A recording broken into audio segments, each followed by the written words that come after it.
All right, you ready? Hey, Carrie. Hey, Josh. I mean, hi, Carrie. I'm Yeah. supposed to say hi, Carrie. You are. Hi, Josh. Yeah. So I was going to mention something to you that I saved for this so that we didn't have the preliminary dialogue about this. And anybody that's listening to this or watching this, you can just go down to the chapters and you can skip right over this into the part that you came to listen to if you want to. But so I go back and listen to these podcasts. Actually, when after we get done recording it, I go back and I watch them so I know where to put the chapters, right. So I can chapter it out. Then I go back after it comes out on the audio and listen to it, and it actually will give me some ideas for other podcasts, things that we talk about, but also trying to figure out how to make sure it sounds good and how to make it better.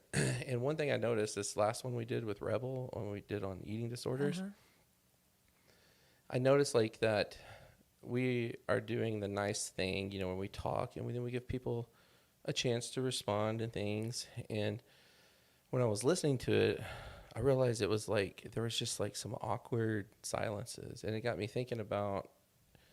I was like, that's why journalists are so abrasive when they interview you. So do you remember back when we first started, I'd do a lot of the TV interviews with the News Channel 4 and Linda Kavanaugh, who's for people who don't know, she was a big media figure for years in Oklahoma. And I went to interview with her on a segment she was doing at this station on site, and she's sitting like way closer to me than you're sitting. And then right after, when she asked a question, of course she's like super loud, like louder than what you would normally talk. And then she right after I answer it, she's like asking me another one like immediately, and I'm like, oh, like caught me off guard, calm down, like give me a second. But I think I know why now, because they can't risk having that dead air or awkward silences, like where we're just being kind, letting giving someone else a chance to speak. So I feel like I all that to say, I feel like I now have given myself permission to be to interrupt. And you be a little abrasive. Yeah. Okay. What? Yeah. I just want to talk. I'm just going to do it. Okay. Because do I need to be here for this, or I guess so you can interrupt is why I need to be here. It was in that episode too where I forgot to mention you in the opening. Oh. I was like, "Welcome to my podcast." Yeah. Oh yeah, and Carrie, you're here. Oh yeah. The person here for me to interrupt is Carrie. Yeah. Let me say this too. One more thing. I also noticed that sometimes you do drop a line in there, and I didn't even hear it. I was just too busy in my own world. I'm like, man. I was like, I definitely would have responded to that. Yeah, but I think that happens in our not filmed dynamic as well. No.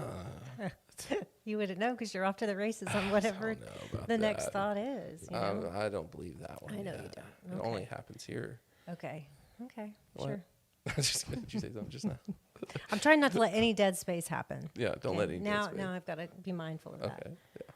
Well, are we ready to get into this? We can actually do something of value. Yeah. Yeah. Let's try. Let's talk about something other people want to hear. Yeah. Maybe. Maybe. Right. And so, all right. Well, welcome everybody to the Therapist Take podcast. We're going to talk about this idea of rule collapse and governing rules. And then, as you see in the title, it's stop shoulding all over yourself.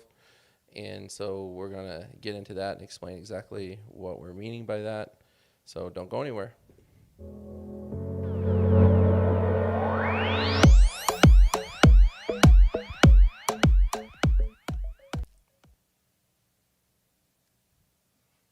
Was that intro a little loud? Sorry. I saw Hannah, our producer, cringe when that came through. So if we just like blew your ears out, we're sorry. One more thing we can work at changing. Yeah, I guess. Are we loud? We're good? Okay. If we're too loud, just comment and let us know. We'll turn the volume down. Okay, so we are going to talk about this idea of shoulding all over yourself and others at times. And before we get into that, just again, just always reminding everybody to check out the show notes. We're going to put links to the things that we talk about there. Go check us out on YouTube if you're not there already. Like us, subscribe, all the nuts and bolts and things like that. So, is there anything else I left out? I think that's it. Okay. You were probably telling everybody, and I wasn't listening. Yeah. So, all right. Well, so when the first thing I was going to ask you, Carrie, was like, because we're talking about this idea of when the reason why we talk about shoulds, should have, supposed to, things like these are governing rules, right? Yep. So I was just curious as I was kind of thinking about this show today. Are there any are there any words that you just don't say? Like you make a point not to use them, at least, or you minimize your use of them? There's certain maybe objectively mean names that I choose not to use on principle. Okay. And also self-preservation, because them's fighting words, right? As we would say. I stopped name calling back in the 80s. Well, I'm not saying it never happens. I'm saying there's certain words that to me feel you just don't touch those words, right? We could have another episode on that. But I really try hard not to use the word you very much. Okay. As a couples therapist, knowing how triggering the word you can be, and it with others, right? Give me a context. So instead of saying you should have cleaned your room to my kids, right? I thought the expectation was that your room would be cleaned. Ooh, I like it. Right? Yeah. Because no, again, it's good. Just that immediate first response that almost all humans have around you. Yeah. I think same thing with the word why. Right? Why tends to put people on the defensive. Remember in grad school? Of course. Where do you think this trauma comes from? Exactly. I know. We would get in big trouble if we used the word why in therapy when we were in training. Well, yeah. Yeah. And it's stuck. I rarely will use it. I do at times, but usually it's strategic. Sometimes I'll just go, why? Sure. Like in a kind of devil's advocate type of way. Sure. But when I do that, it's actually to kind of get people thinking about what we're talking about today. Why should I have to do something or not do something? And but for me, it's these words that I definitely pay a really close attention to, not just in my professional life, but in my personal life, to be careful about how I use them. So yeah, we're going to talk about that today. Should have, supposed to. These are like the big ones. So we'll go ahead and put the screen up to kind of show you guys, just kind of give you a heads up on what we are going to talk about, give you an outline of the show here. The first thing we're going to do is talk about what are governing rules. I mean, let's kind of give people a little bit of context what we mean, which we kind of did that a little bit. We're going to talk about when the rules fail, what that looks like and how that feels. Then we're going to talk about changing the rules. And then the last thing is polishing the edges. So this is progressive, right? Yeah, a process. Right. At the very end, we're going to go over just a few books that we have linked in the description. If you're watching this on Facebook, you can just check out the. I guess it would also, I guess it'd be above the video on Facebook. So, but we have those linked for you, and we'll talk just a little bit about those, because those books are books that we selected because they represent in some way rule collapse or rule failure. So okay, yeah. All right, so let's just start with governing rules. Like, what comes to your mind when you hear or when you think of the governing rules of life or the governing rules of relationship? Yeah, so I mean, immediately I think of laws, I think of expectations, right? Things that are written and clear about what's okay, what's not okay, what's permissible, what's not. But then, of course, since we're social science people, a lot of the implied or inferred rules that are okay or not okay. Yeah. Yeah. And that's and I like that better of saying like it's okay or not okay, better than saying you should do this or you're supposed to do this. But I think I would, I think all of us probably launch from our families with some version or some level of should haves and Of supposed to. course, yeah. It's culture. It's microcultural. But it's also larger than that, right? You can't. I don't think you can not learn that. Right. Yeah. Double Well, negative. I also, I just don't think that it's really all that. It's really not on people's radars until they've experienced Right. rule failure Right. or a collapse of Sure. a system collapse. You know, so why would I want to rethink that? Right. If it's working. Yep. Basically. You don't. Right. Right. Yeah. Sure. And so, but for me, like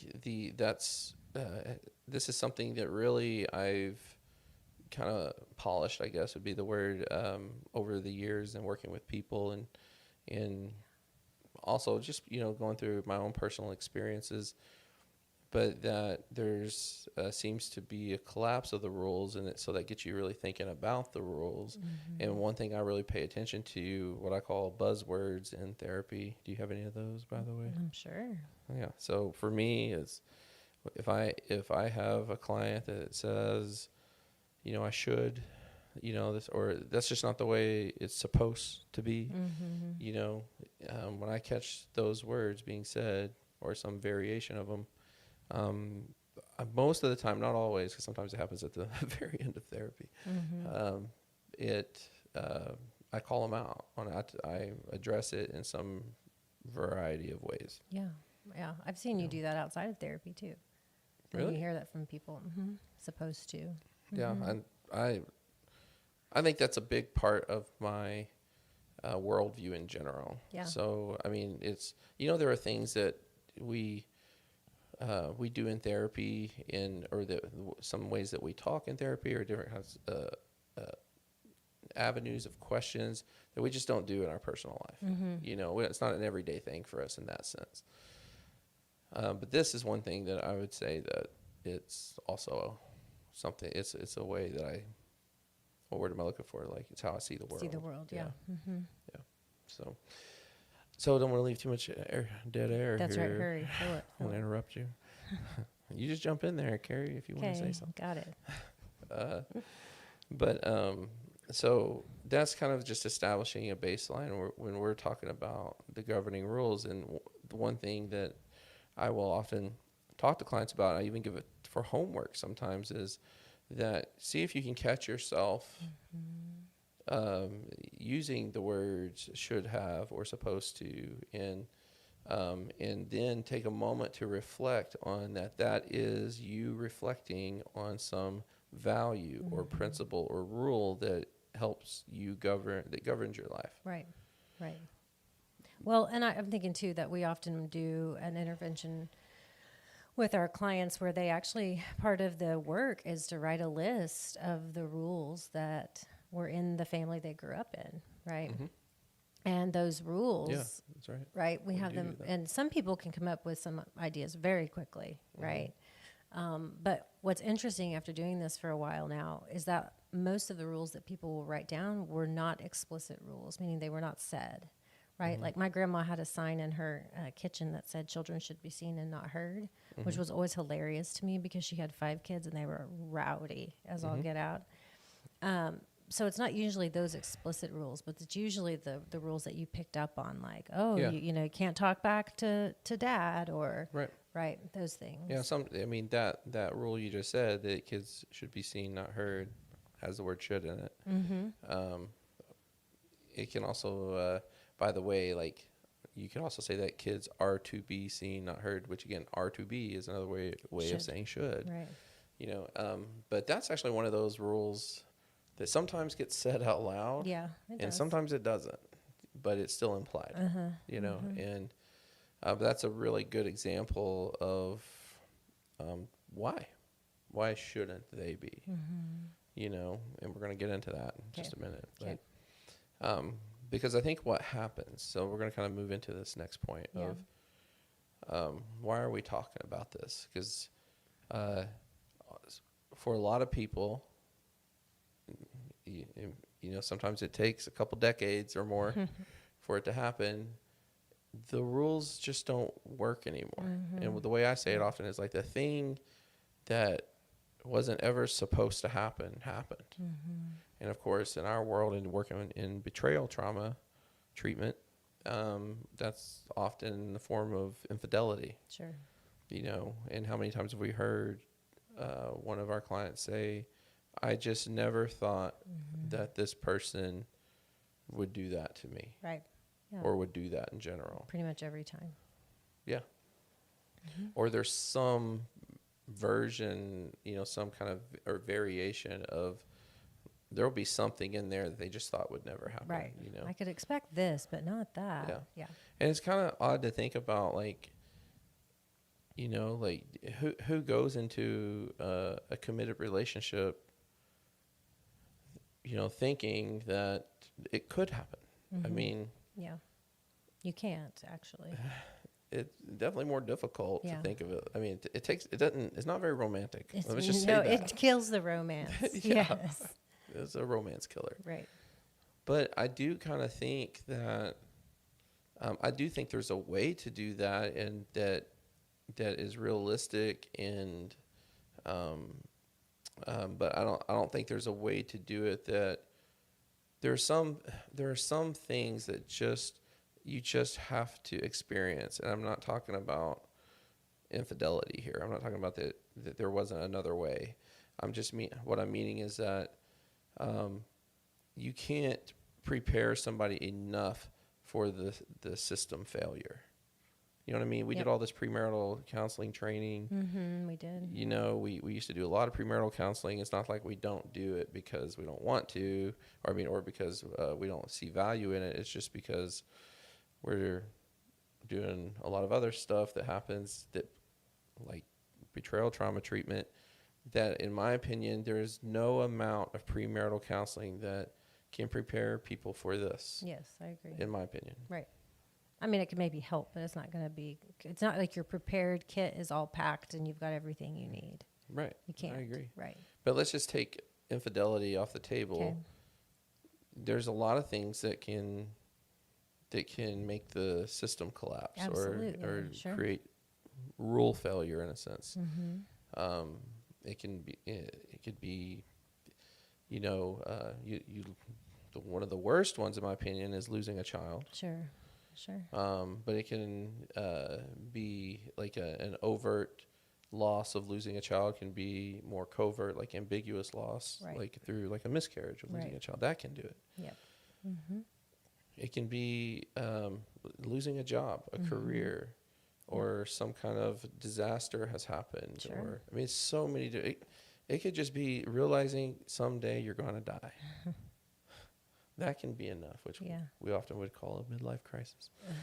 Which to me, that's what a midlife crisis is a point in time when the world just doesn't make sense anymore. The rules are changing. Yeah. Because the goals change too. Yeah. Right. So people listening to this, I don't want them to think that, you know, that you can't, you know, quote unquote, affair proof your relationship, and that, you know, you would just have to experience that and just go through it, and there was no other way like that. I don't believe that for a second. The relationships that we work with where people have had affairs, I think a lot of times that happens as a way to break out of a system that's not working anymore, but I don't think it was the only way that could have happened. Yeah, right. You know, yeah, so. I think so too. Right. So that's so they experience this rule collapse, this rule failure, and now this is what we call the liminal state. You know, so do you go ahead, and I feel like I've just rambled on too much. I'm just talking away. Yeah, well, it's your podcast, right, Josh? Hey, my guest, Carrie Kiger. I know, exactly. No, but the liminal state, right, is the idea that you're in between. You're not tethered to one place or another. You are neither this nor that. experience of transition, right? And human beings typically don't do well in transition, even if it's a good transition, right? Transitioning to college or the job you've wanted, right? Or the relationship that you've wanted.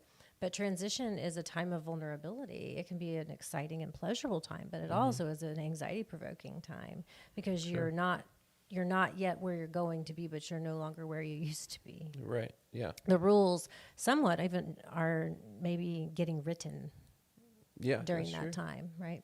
Yeah. I mean, I kind of see, like, the way I see it is like when we launch from our families, we're kind of, it kind of feels like we're in control, but I think a lot of times it's more like playing Mad Libs with our parents' rules, with their way of doing things. And so they set us out into this world, and they've given us a manual and it's pretty much got it laid out for us in a sense. And, but there's a bunch of blanks and we get to fill in the blanks. But when the system collapses, when that just doesn't work anymore, it's just blank pages. Like there's not even a table of contents. And I'm sitting here holding a pen and I'm supposed to be writing my story and I don't even know where to begin because it's just nothing. It's just, and so that's that, as you said, that in between state, like can't tell up from down, left from right, what's true, what's not true, who can I trust? I can't even trust myself. Yeah. Oh yeah. Because I don't even know what's real. Yeah. Yeah. And that is a full-blown identity system. crisis. Yes. That's probably how most people would understand it. I think that's right? the language, that we would hear and see. Yeah. And of course, all these terms are just ways to conceptualize this thing that's happening to me. But I like the idea of like kind of looking deep and like instead of saying I'm in an identity crisis and to kind of look at what's actually happening. Well, if the world is not making sense anymore, it means the rules that are governing the rules that were there to govern how you maneuvered through the world, they don't work. You don't trust them anymore. Or they've expired or whatever. Yeah. And so that often will lead people here. Yes. So when we're going through these things, we're talking about, number one, what are the governing rules? Two, the collapse of the system, or, when the rules fail. The changing of the rules, that's usually when people get to us. Right, I agree. Yeah, sure. And that's at least for our unique flavor of therapy that we do. Right. And I think that it's an overwhelming thing to think I get to write new rules, right? When that shouldn't have been this way, right? It wasn't supposed to be like this. I hear a lot of people say, I did everything right. Can't believe I'm in this spot. Right. And then we try to help people say, well, what are we going to do now? What rules, what expectations, what identity, whatever, insert your language, right, is going to work for where you are and who you are now. Yeah. How do I know? If I'm supposed to write my rules, like, well, how do I know that that's right? And what I say is like, you gotta just do it. You gotta just start, and you gotta think that you're dealing with a pencil and not a pen. You got an eraser, or even if it is a pen, you can cross it out. Yeah. It doesn't have to look draw perfect, a line, right? as long as it's a single line and you initial by it. That's right. That's a healthcare joke. Yeah. Yeah. But yeah, the hard part is that basically when you've had this full-blown system collapse and the rules don't make sense, there's basically three things I think that you're kind of analyzing, and it's a bit of a process. Like I'm not saying that it's 10 years or 5. It could be a few years in the making to kind of really flesh it all out. But I don't think it's years of misery. Usually the beginning is the hardest. But you are looking at some time spending to let your mind go through these experiences of determining one of three things. Do I want this to be part of my world? So there's this rule, whatever it may be, like let's use the example of kids are to be seen, not heard. Uh-huh. Okay, that's not going to work for me anymore. Like that, I don't. Why shouldn't kids be seen or heard? So the first thing I'm doing is asking the question of why not. Right. Is there a good reason for that? And do I want it as part of my world? And so, if I answer no, I'm just give it the axe. Okay. Like I'm not going to do that. So that's one thing that can happen. But if I answer yes, then I have to ask myself, do I want it to be part of my world as it is? Mm-hmm. So either you're going to kind of go through these rules, and by the way, this isn't, some of these in therapy you're speaking them out loud, and you're kind of going through this process. But a lot of this is just kind of happening to you as you start getting a rhythm down in the new way that you're doing life. And so you're either going to give it the axe, so the rule is not going to make the cut, or the rule is going to make the cut. So let's use a different one. Like, why should men open the door for women? Why should we do that? Why do we have to? Why is that gentlemanly? Why do I have to take my hat off for a prayer? Or why do I have to take my hat off for the national anthem? Why does this have to be a thing? Why must I do this? Right. And I might decide after I analyze it and I ask the question, I think this is a good thing. I think I'll continue to take my hat off during the national anthem. But let's say like opening the door, for example, like on that one, I might say like, I do think it's a good thing, but not exactly how it is. Sometimes I might go ahead and let somebody open the door for me. Or sometimes I might just open the door for myself and be completely okay with it. Okay. But maybe not. It all depends on what's going to work for you in your new way of doing life. Yeah, but you can hear that's a deep analysis, right? Yeah. Asking people, why do you do the things that you do? Yeah. That's not an easy thing. It's like having a 5-year-old around you all the time. But why? But why? But why? No, but you're why? 100% right on that. Like, isn't that why we get annoyed with them? Yeah. Because they're actually asking good questions. They're asking great questions, and sometimes your answer is just because, and that's not going to fly with a 5-year-old who's trying to construct the world. What we should do, you should just look at your kid and say, listen, I don't want to think that deep on it. That would be a much more honest answer. Yeah. I mean, they're sponges, right? They want to know. Like, they're building their own rule. They're making putting it together. Yeah, sure. And so when you say that, look, I don't want to think that deeply. They're going, we're not sometimes supposed to think right, that. don't want to think very deeply. Thinking deep, not going to make the cut. Not okay, right? And so it's kind of weird to kind of think of it like that. Like, okay, so you mentioned, the why questions with kids. As far as I know, I have never said to my kids, because I said so. I want to interview them, but okay, go on. I don't think I have. Okay. Because I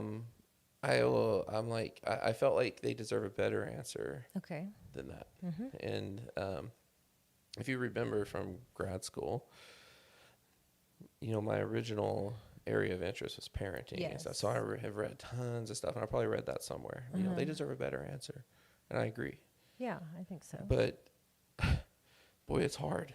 Well, sure. And I think that the idea, though, that sometimes is a tempting answer is because you haven't explored it yourself, right? And so. Well, so I think this came up not too long ago with my 14-year-old. Why, Dad? Why? And he's got a good argument every time, right? Oh, I'm sure. And so I just told him, hey, dude, I really don't want to tell you. I said, I actually have a reason, but I don't think you'll hear it. I don't think you're going to understand it. I'll tell you it, but you're not. You are convinced of your argument. So, I think that's one reason why sometimes we just say because I said so. And so I've kind of got. I mean, sometimes it's just. At times I've said, it's just because that's what I want. Yeah. Yep. And The reality is I'm in charge. Yeah. One day you get to rule the roost Yep. and do what you want. Your and, own roost. Yeah. Mm-hmm. And so, yeah, but I really don't think I've ever done that. Okay. I think I would. I know I've been tempted to. That's for sure. I think that's why I know I have it, because I definitely have been tempted. Because you've tasted the desire to say that. Yeah. Yeah, but think about like the what happens to them when you say something like, "Because I said so." Oh, don't question authority. Yeah. That's a rule. Right. Don't ever question authority. Okay, check. Mm-hmm. Yeah. Oh, sure. How many people we worked with where you dive into their rule systems from growing up, and you can see the influence of secret keeping. Like, Yeah. don't talk, don't speak, don't express. Don't ask the questions. Keep your stuff to yourself. The grown-ups can't handle it if you don't. Yeah, absolutely. Yeah. Does it ever make you wonder though, like what kind of maladaptive rules our own children are Sure, all the time. walking away with, because they grow, it's going to happen. Oh, well, I know I've said because I said so. For some people, not. I know I've said because I said so after I've already given the answer, and they keep asking, and the reason they're asking is because they just don't like my answer. Yeah. Right? Yeah. The better argument thing that you just said. They want me to change my answer. Yeah. So then it's because I said. Mm-hmm. I'm having a thought where thinking back to a Jim Gaffigan bit where he's talking about eating at McDonald's, and he's like, it's like you walk in and see somebody and they're like, oh, or no, it says you're like, you let the cat out of the bag. You let somebody know that you eat at McDonald's, and they get this look on their face like, I didn't know I was better than you. That's the thought I had when you said, I have said that to my kids. It's like, oh, I didn't know I was better than you. You Carrie. are better than me, Josh. I'm not. I'll let you have that it. might be the one thing.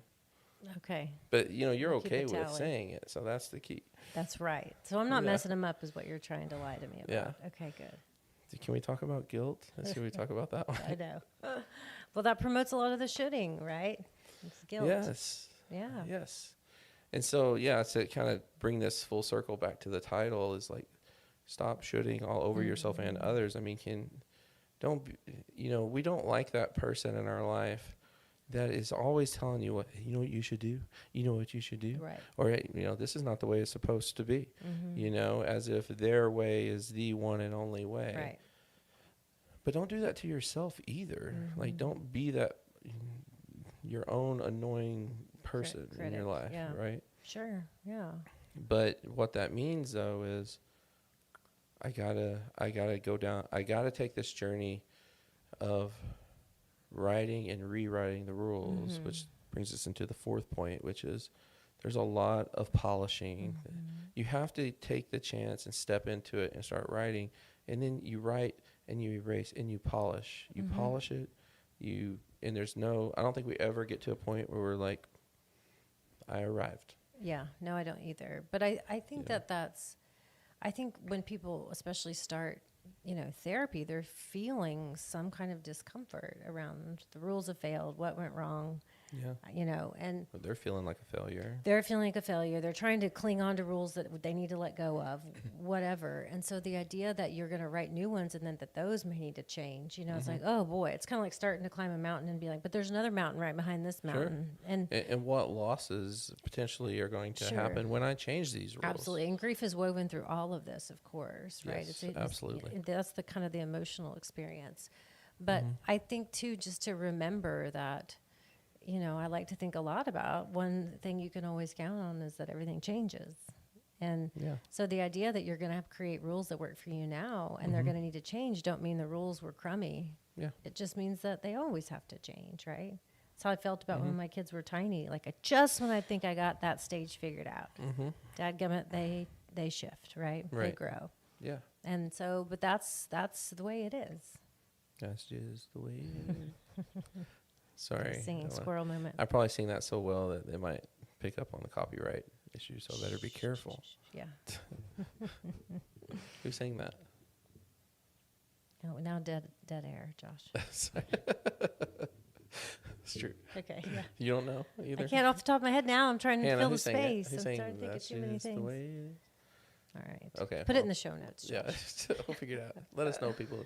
Hannah's like, I probably would know if you'd sing it in tune. So yeah, let's dive in. Let's go ahead and wrap up with some of these books. Oh, yes. And so, again, this governing rule thing is, you and I have had lots of conversations about this. So Yes. I'm sure it'll probably show up in various ways in other episodes. In fact, I think we have mentioned rule collapse in previous episodes we've done. Yeah. But there are some books that, reflect the rule failure or system collapse. Mm-hmm. And to me, the the mecca of these books is Man's Search for Meaning by Viktor Frankl. Absolutely. 100%.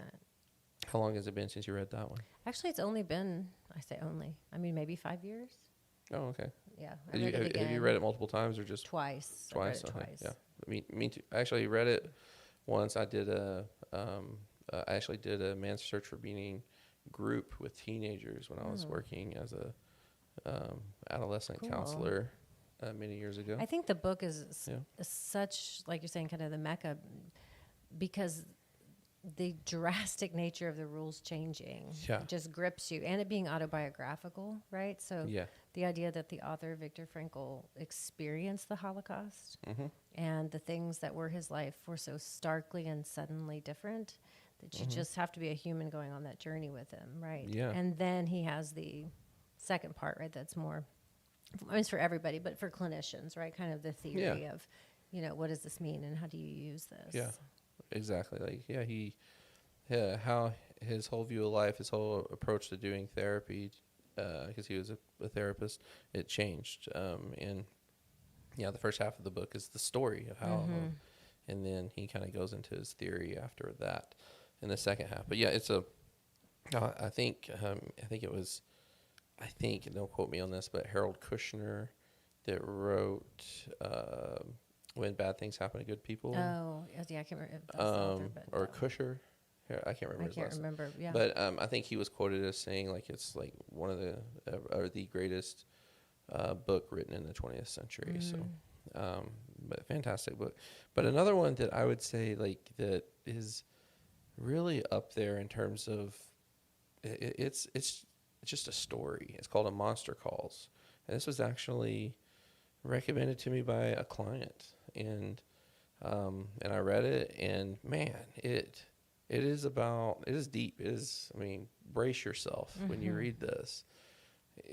It is about a 16-year-old boy whose mom is dying of cancer, and basically, to kind of give you the nuts and bolts, and I won't give it away, but that a monster shows up at his window and tells him, I'm going to tell you 3 tells, and after the 3rd tell, you're going to tell me a tell. And that's all I'm going to give you guys. What are the tells? And what you'll see is when the monster tells his tells, they kind of look like the problem of the scenario and the solution to the problem look pretty simplistic, but they're not. And then of course the climax of the book is when the boy tells his tell. And so very, very is one of my favorites. Hurting with God, if you're okay with a religious book, this one's actually written by an old professor of mine, and he is an Old Testament professor and has special interest in the Psalms. But this is actually the book we get the liminal space quote from. I don't know, Carrie, if you remember that, but Glenn Pemberton, that he talks about liminal spaces in this book because it's a book about grief and loss and life changing, and the things and he's a testament to that because he has had a number of things happen to him, relationally, physically, his health. Back when he was a professor at the college I went to, he's not there anymore. His house burned down. How many people do you know whose house is caught on fire and burned down? You know, just the things that aren't supposed to happen have happened to him. You know. And then the last one being yours and Hannah's favorite / favorite to tease me about is the Will Smith book. I don't get is it because of the slap heard around the world? No, I think I teased you about it before that. Did you? Hannah, what's your deal with it? I see this is when you need a mic over there so you can weigh in. Yeah, it is funny. I think you guys just like to give me a hard time. And you guys have read it cover to cover, right? No, you're right. I haven't read it. Oh, okay. And I mostly haven't read it just because you want me to read it. I think you haven't read it because you want it to be what you want it to be in your mind so that you can tease me about it. I think you went way too far with your analysis there. It's more simple. You want me to, so I won't. Well, I is one of my. You guys know this, and this is. I set myself up for this. You did. I knew this would happen. Yeah. I knew they'd tease me about it, but I had to put it in there because I love this book. It is a book about rule failure, you know, and him coming to terms with that and trying to, you know, create the rules for his life that work. Obviously, that. Not so easy. I mean, we saw the slap heard from around the world. I mean, wasn't that? It's not like it's a, you know, a perfect that you get it. That there's a way to figure it out without any kind of fallacy. So sure, I know. You could have put Yuval Harari's. I thought about putting *Sapiens*. that. Yeah. I thought at least the second go ahead, half let's of just it. mention it. Yuval *Sapiens* by Yuval Harari. Yeah, that one is about. It's a book of the history. I mean, it's called like A Brief History of All Humankind or something like that is the subtitle. But it really is like the history of the species of humans. But it really does an amazing job at historically reflecting on how the rules of systems of cultures start, and it kind of really points out the absurdity. Of rules and in large cultures especially. Like, why is this line Mexico and this line the United States? Right. This 1 foot here, 1 foot there, because we've decided that is, right? So it's a beautiful deconstruction while at the same time an education around what are rules, and that really they only exist because we all agree to play along. Yeah. I will. You want to know why I didn't put that one in there? Why? Because for me, it is the single most impactful book in terms of it helping me deconstruct my own rule system. I agree. I think we read it almost at the same time, and we had a book club every day going, oh my gosh. Yeah, like I had to pace myself with it. It was too I hard. had to too. I'd have to sit it down and just soak it in. Because it was challenging my worldview. So, but at that time in my life too, I was also, my worldview was already being challenged to some degree. And so it was like, I really had to. Double. Yeah, I had to. And so I guess that's probably why I was like, Well, it's also a huge text and very intimidating to pick up. Yeah. So, you know, just forewarning anybody who decides. Yeah, to but check I it out. will. It is. It's one of my favorite books. Yeah, mine too. Of ever. Yeah. Yeah, it's a great book. Well, I think we laid it out there. We did it. Okay. Yeah. So Check. another one. We saved the world. How many times are we going to save the world? I guess every week. It just keeps getting messed up. We fix it, and then it gets messed up like on Saturday. I know. It's like having a puppy, right? I fix I it and know. then he ruins it. That's the deal. Okay. Well, we appreciate everybody who has tuned in. Please, again, give us that was the thing that I left out. There it is. Just giving us that 5-star review on the Apple Podcast. I left that out. Yeah. But thanks for listening and supporting us, and we will not be doing this over spring break, which is the next week. If you're listening to this on the podcast, it's probably dropping on spring break. So we're going to skip a week. Yep, and then we'll be back. Yep. Thanks.